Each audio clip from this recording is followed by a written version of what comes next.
to Madame Raven's. This way to the library. She's been expecting you.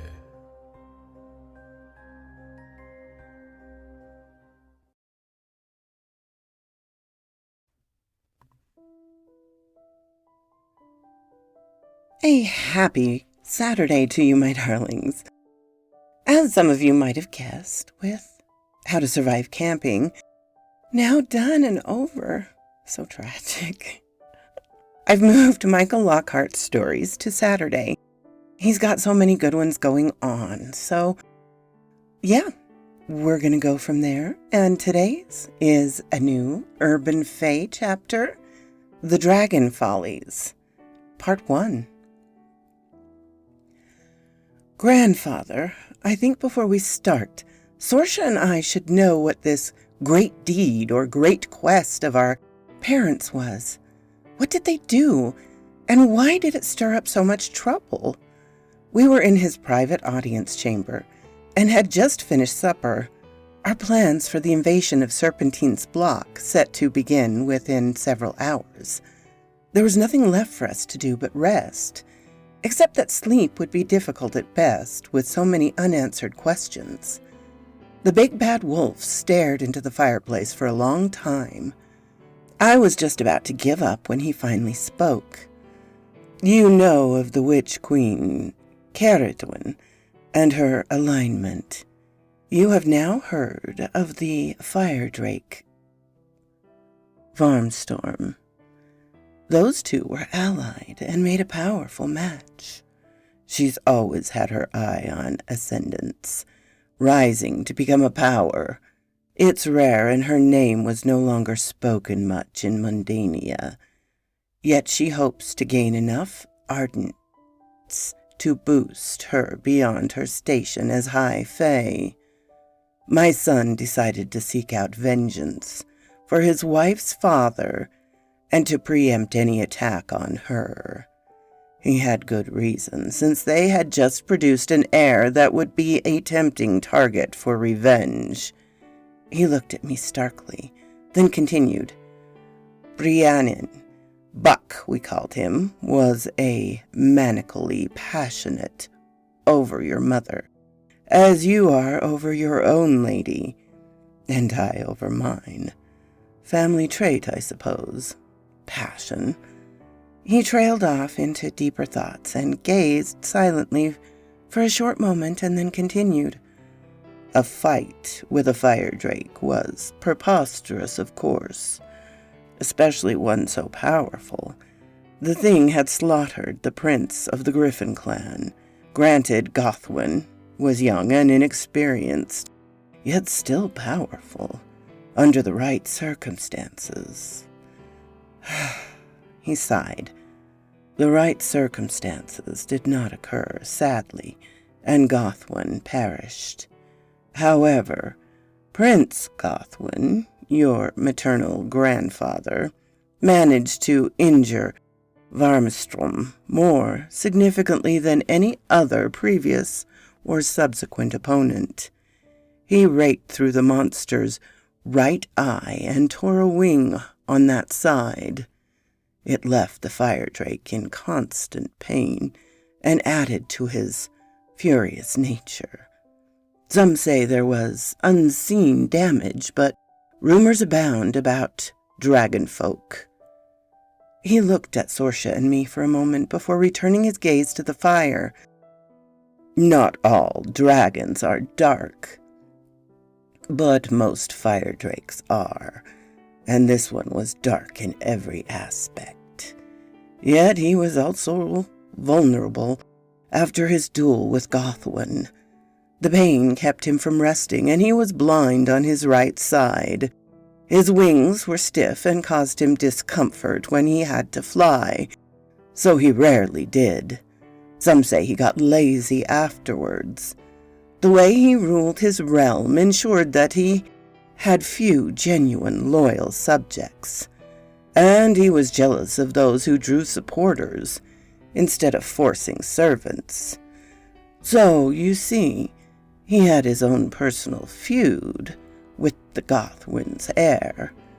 My son gathered together a force that was not great in number at its core, but was made up of true friends. Jean the Gosling was chiefest among those friends. They were brothers, and their wives sisters in all ways that matter short of blood ties. They traveled to the world and realms of the old fire-breather, and set sail towards his island fortress. He paused to head off the questions he anticipated. Yes, dragons have fortresses and servants, and common folk to do for them. I refer to him as a beast, but that is due mostly to his disposition.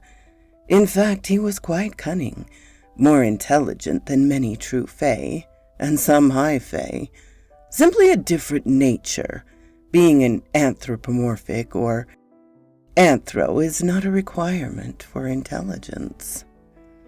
He had enlisted the aid of a pair of ogres to guard his right flank at all times he was on the ground.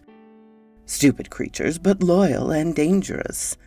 They took turns and never left him unwatched. He had an army, mostly of long-lived mortal anthros, but it included a large contingency of the big goblin folk.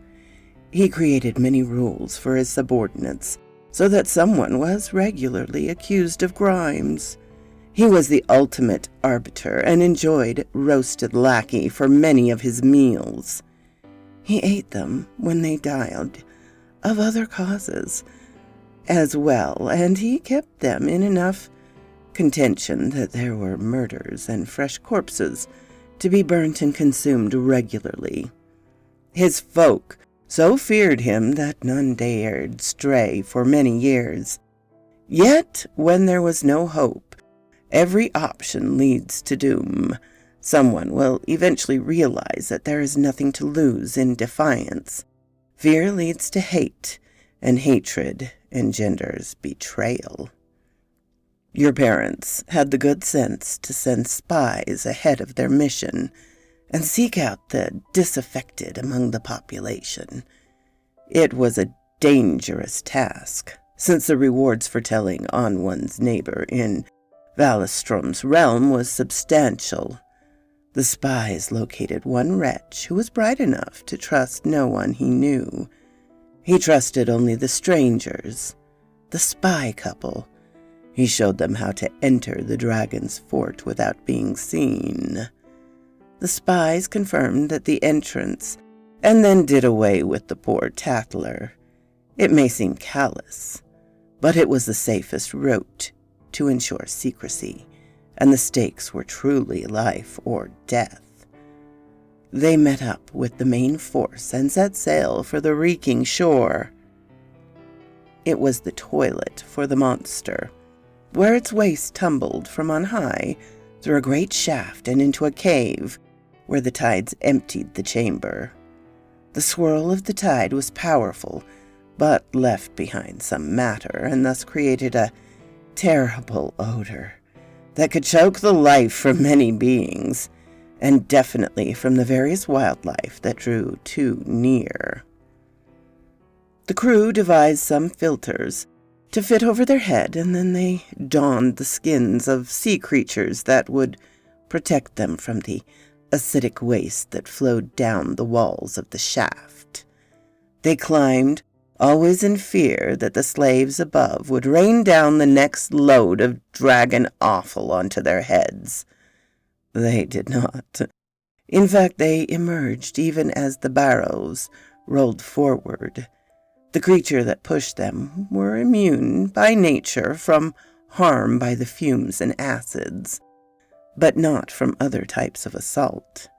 The heroes made short work of those unfortunate individuals, then made their way upward into the forest. They shed their now befouled garments and made a pact that they should live to win or retreat. They would find another way to leave, or die breathing free. Eventually they found their way into the main chamber, a natural cavern that had been improved and then had the rest of the castle built around the entrance. There were no towers for dragons. This one could exit his hall and then leap over the city or sally through a wide front gate. There was an updraft from the ocean to raise him on his great wings. He lay in the middle of the cavern chamber, head flopped over his forepaws, while steam arose from his nostrils. One of his pet ogres stood watch, slack-jawed and drooling, but alert. Sulkvinia, Sorsha's mother, possessed a powerful crossbow and used it to destroy the ogre with one shot, delivered to his ear. They have thick skulls and small brains, hard to reach through all the bones, but the ear offers pathways to the brain, such as it is. The oversized lump of muscle and bone slumped to the floor. The plan had gone to perfection so far. Yet dragons have the reputations they do for a reason, and Varmstrom was a greater species. He awakened from his fitful, pain-filled slumber when his bodyguard fell. He opened his remaining eye and let it rove around the chamber. He trusted his faithful ogres to be on watch on his other side. He saw nothing. He heard no sound above from heavy breathing that matched the normal sounds from his guardian, except that there was more than one breather and no wet slobbering.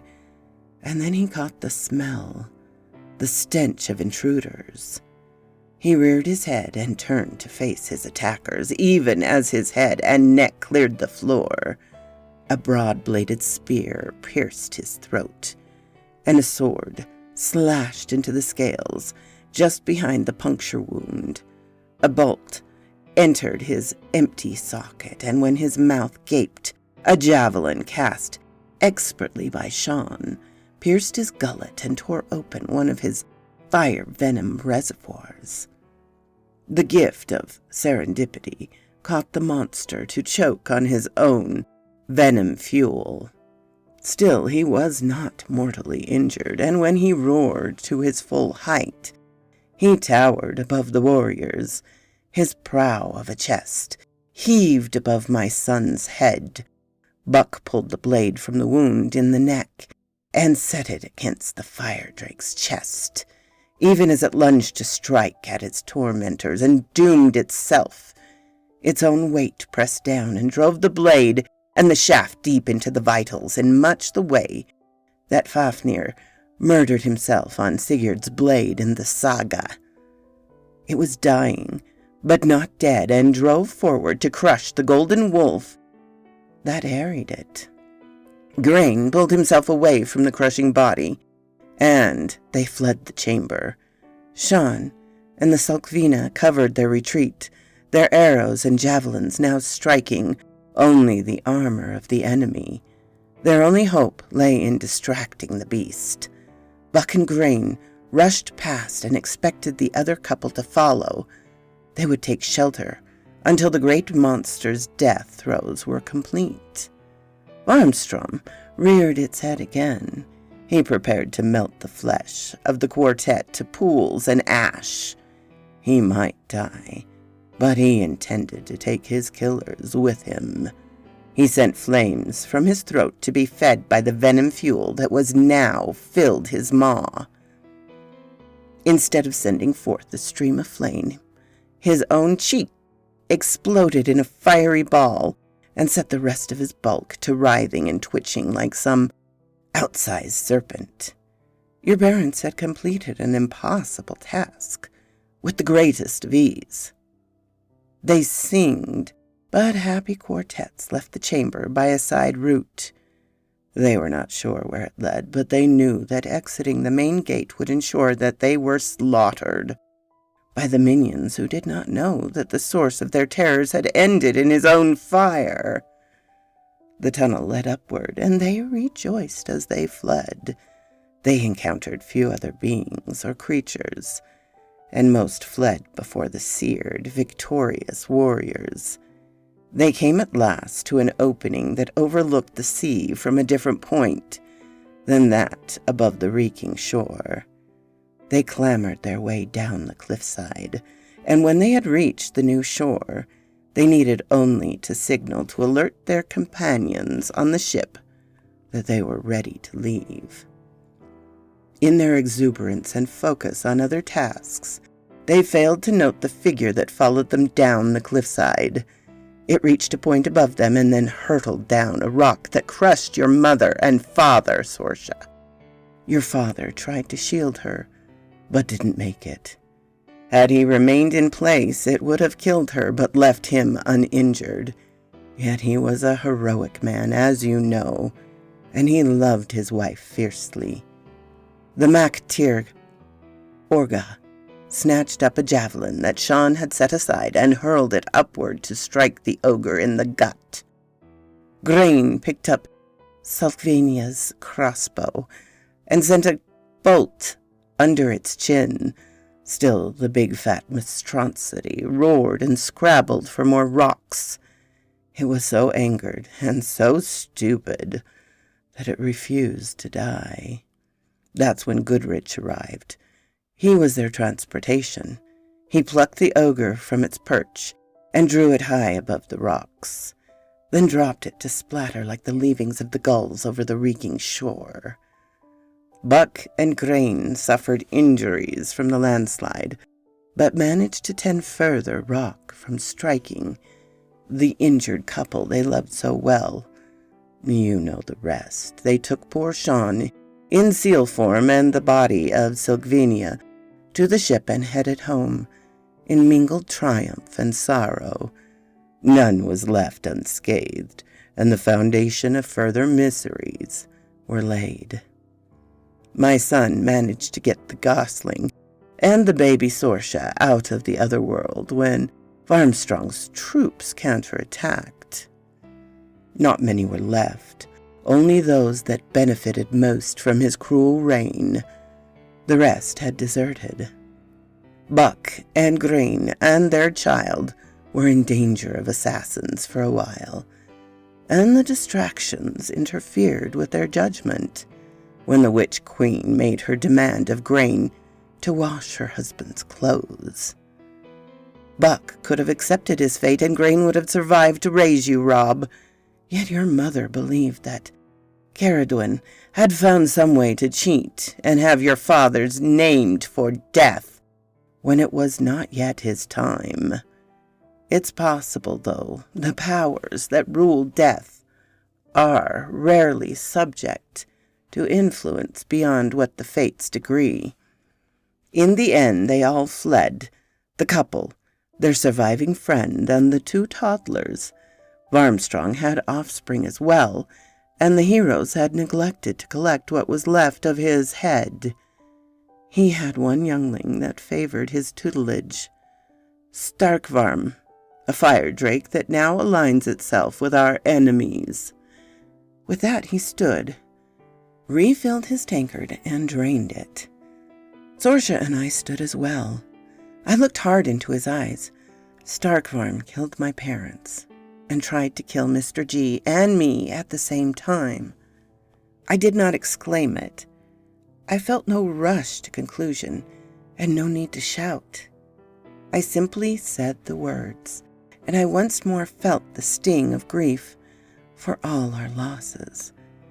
So the younger fire drake has joined with the Witch Queen Caradwin.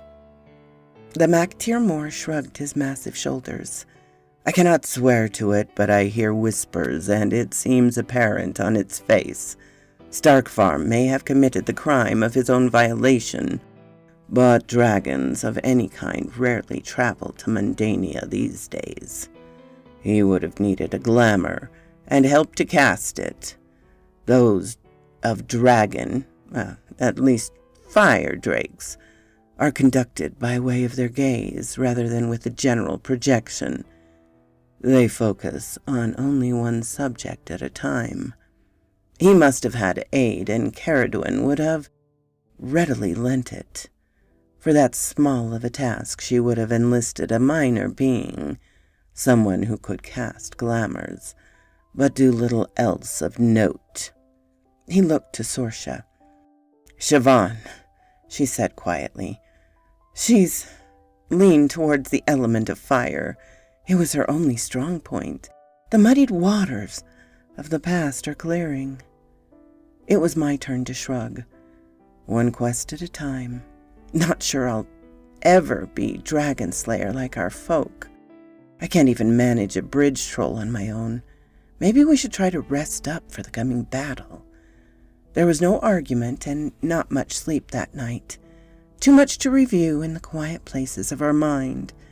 Still, it was better to have cleared the air and to know our enemies. Serpentine was only the latest, but we had to address him first.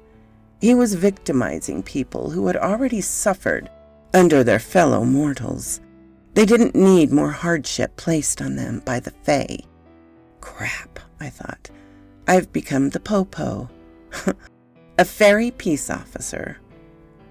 Early the next morning we had a small breakfast, and Sorsha and I left the hall alongside the Mactir Moor, and our various personal guards trailing behind us. At least we should have been out front as scouts. Nope, no need there, Godric. Looming in the dark, I assured myself. No sooner had my grandfather crossed into a clear space than an enormous shadow enfolded him and lifted him from the ground. A tremendous roar of happy greeting punished our ears. I looked up, shield activated, sword drawn, to see a ridiculously large blend of bear and human holding up the big bad wolf in a warm embrace. A true bear hug. Grandfather barked out weak laughter as he struggled to breathe. "Ha ha ha! Arthmael, you leave me dead for love." The bearkin placed his friend on the ground and patted him none too gently. After a few deep intakes of oxygen, the Mactir Moor grinned up at his friend, and then glanced at Sorsha and me. "Arthmael, bearkin, this is my grandson, the Mactir Dirg, and the Lady Sorsha of the Goose and Seal clans. You, my friend, are a most welcome sight on the verge of battle." The large figure squinted down at Sorsha and me, and grinned. It was not something one would want to see coming at him out of the dark. That maw and those teeth, and the long razor claws, yet the face projected a friendly visage. At last, his initial assessment complete, he greeted us in a growling basso. "Good day, little ones. I would have come sooner, but the world traveled slowly in my realm. We tend to be loners. It looks like I've arrived in time. Perhaps I may walk alongside you?" I just nodded and replied, "Yes, Bearkin Chief. Your folk are legendary, and it is a pleasure to meet you. As Grandfather had said, you are most welcome." Sorsha gave one of her smoking hot curtsies and smiled. The being set off alongside our party, which now included forward scouts. He dropped to all fours and sort of shambled along, clearly slowing his pace so that we smaller beings could keep up with him. He and Tyree spoke of past quests and fights, and his presence seemed to boost Grandpa's morale. Arthmael was about the same size as the bridge troll, and between he and Goodrich, we finally had some large folk on our side. I felt even better about our chances. We assembled the army and set out for Crossroads Portal.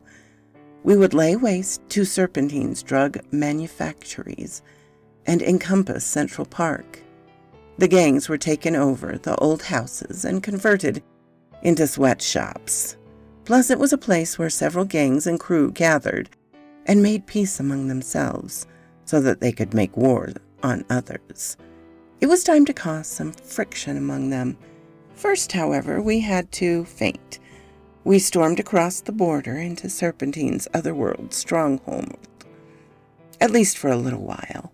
There wasn't much to storm that close to the border. Just a few forts and country estates. However, it was a great place to practice, with our forces working together, and we removed a source of threat from our rear as we entered left the portal. We had every right and excuse. However, I made a stop to explain to the guardian, even as my troops overwhelmed the first fort.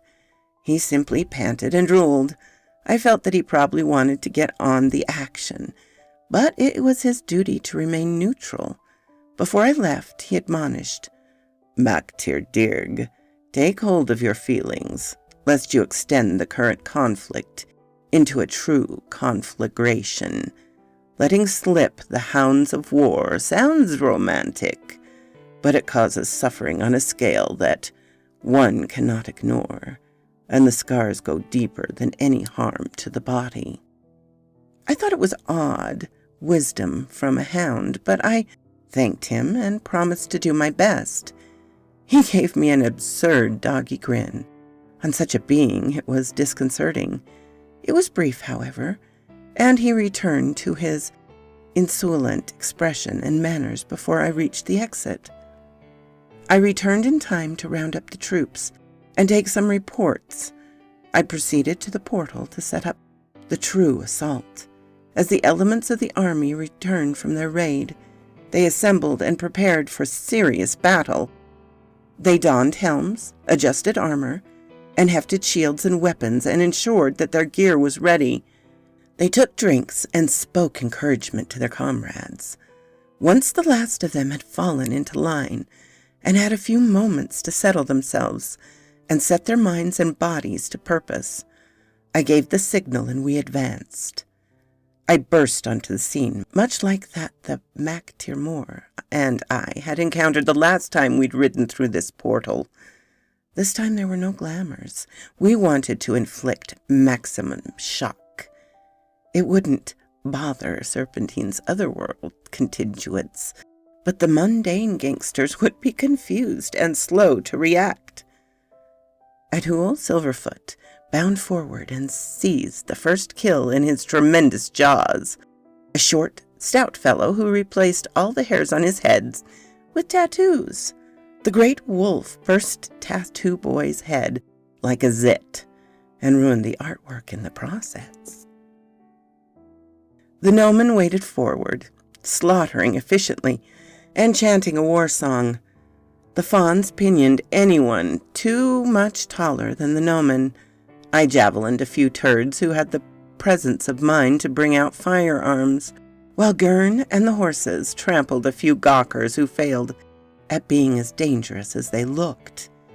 Heads rolled, bodies fell or exploded, depending on what was used against them.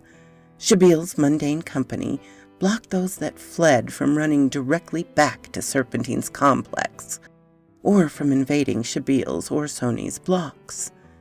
They would follow us when we left the park. Shabil had warned them that we'd be freaks. According to my internal clock, it took exactly 18 minutes to rout every turd in Centennial Park and to demolish every structure that lined the surrounding streets. We showed no regard for whether the structures were occupied. I knew there would be innocents, slave labor forces, who perished, but we could not get entangled. Our warriors allowed as many as possible to escape. It was the best we could do. Even this small engagement had cost more blood than all that had been spilled in the months since the gangs took over the park. We fought a battle and won dramatically with no death on our side, yet there had been several notable fights within the battle proper. After the initial rush, my command group set up in the middle of the park and took little part in the direct action. Goodrich and Arthramel had remained on the other side of the portal as rear guard. We wanted to spring them at the right time, as a hopeful, nasty surprise.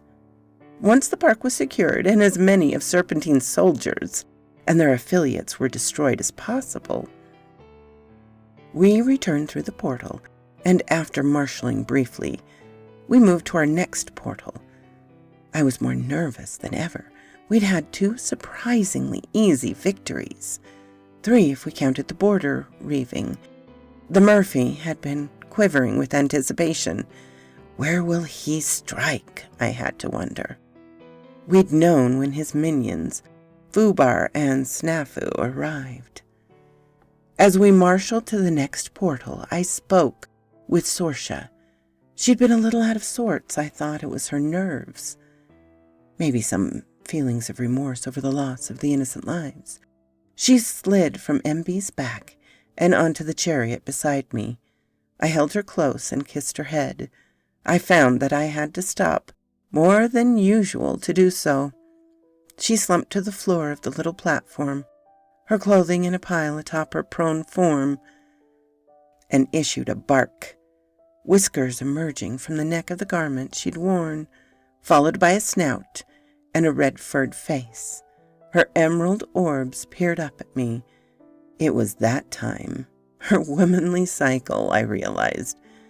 She'd made her first transformation since the one that had healed her. She could do it at will, but this one was part of the price of her life. I knelt and hugged her. It's all right, sweetheart. We're headed for a destination with water. It may have been a good idea to change anyway. Maybe your Seal clan guards should prepare to shift as well.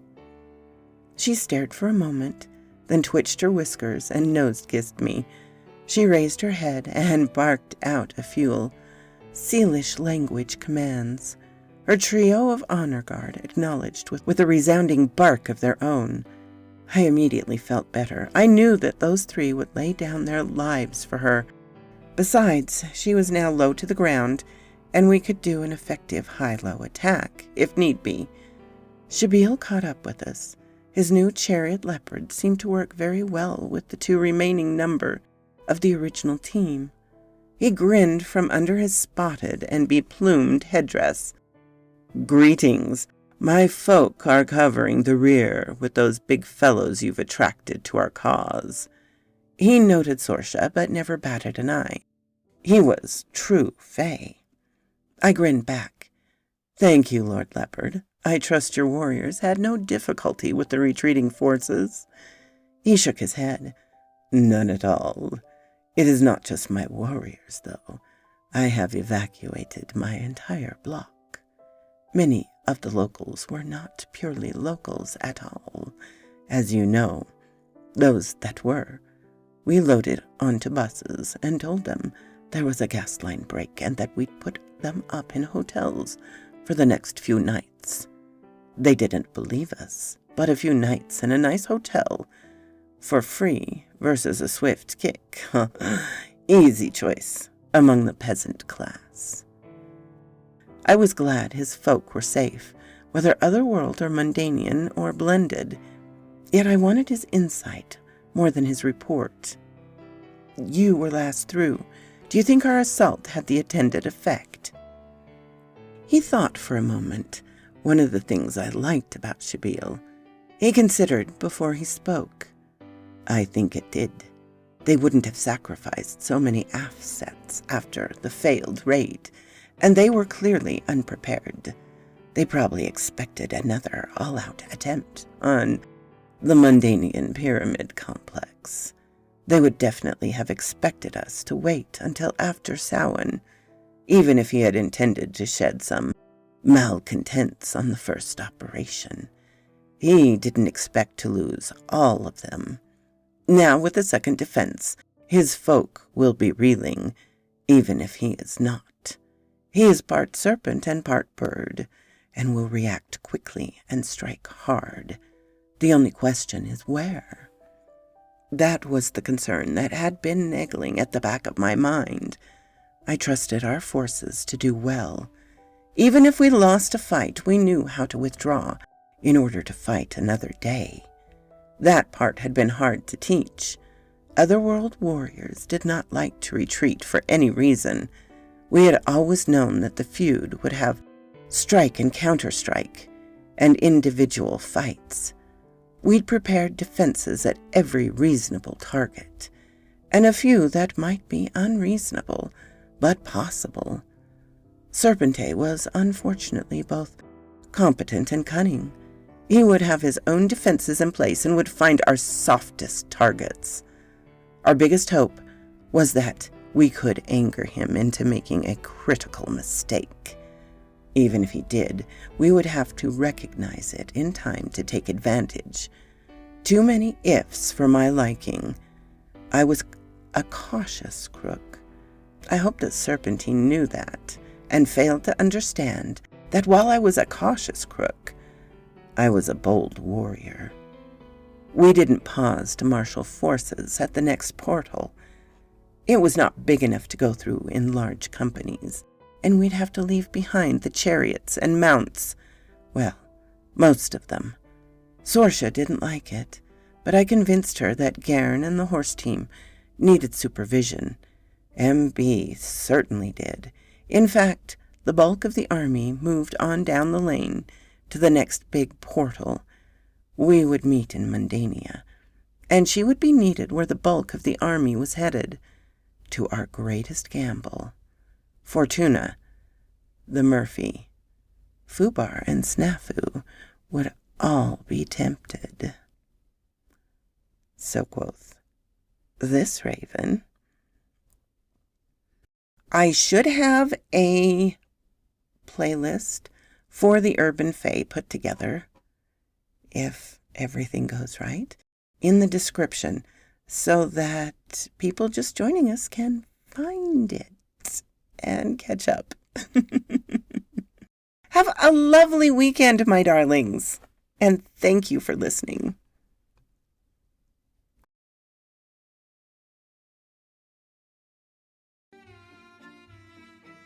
Thank you so kindly for stopping by my chateau, my darlings.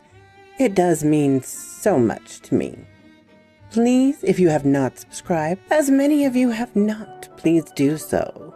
Give me a like so I know what you would like to hear. And comment. I always love to read your comments. And special thanks to my Patreon and membership supporters. Ciao, darlings.